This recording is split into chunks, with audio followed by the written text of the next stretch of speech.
So yeah, as I said, I'm Matthew. I'm currently a PhD candidate at the Colorado School of Mines.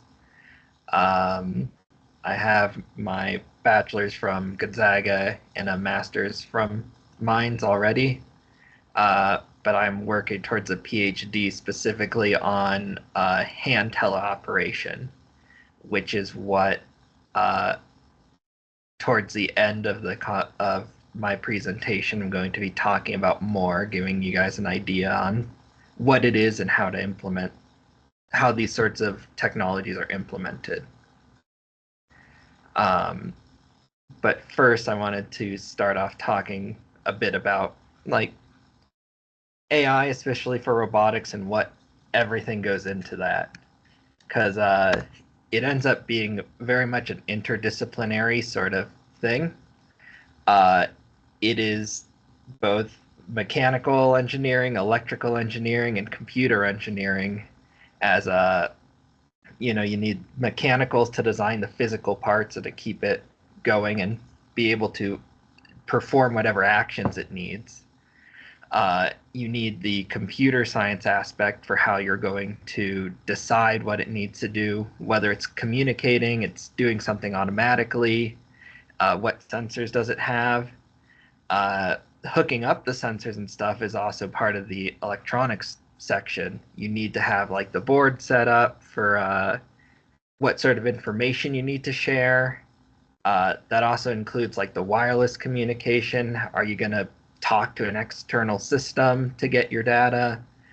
Um, so all these things are required if you're going to go into robotics. Usually you end up sort of focusing in on one of them, but develop a team around you with all those specialties in order to actually work with robotics.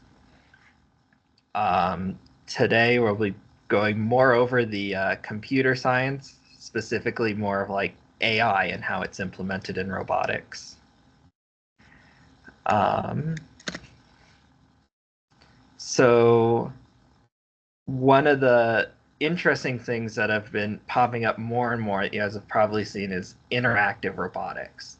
It's the idea that we want to have robots communicating with people. Um, Beforehand, a lot of the big ones are like the factory size ones, where they're lifting up like the frames for cars to build them, which is really good for those sorts of tasks where you have heavy parts that you're trying to move around very precisely. Uh, but if you put a human in that situation, that robot's going to harm the person almost guaranteed. So one of the big things is we want to design robots that meant to walk around and be with humans and not harm them. Um, One of the popular ones right now is Sophia, who has like their own sort of traveling blog that they do. They have like a YouTube channel and an Instagram channel, um, where they just kind of have her going around the world learning what it's like to be human, I guess. There's some caveats, but funny videos at least.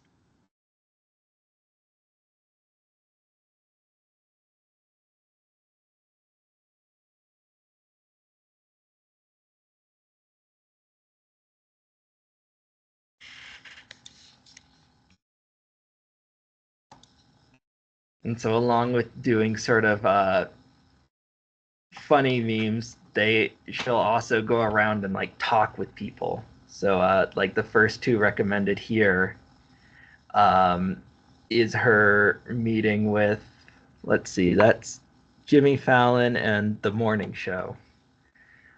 Just kind of like talking with people.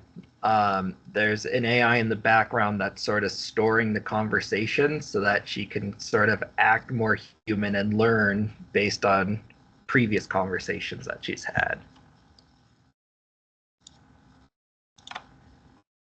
Um,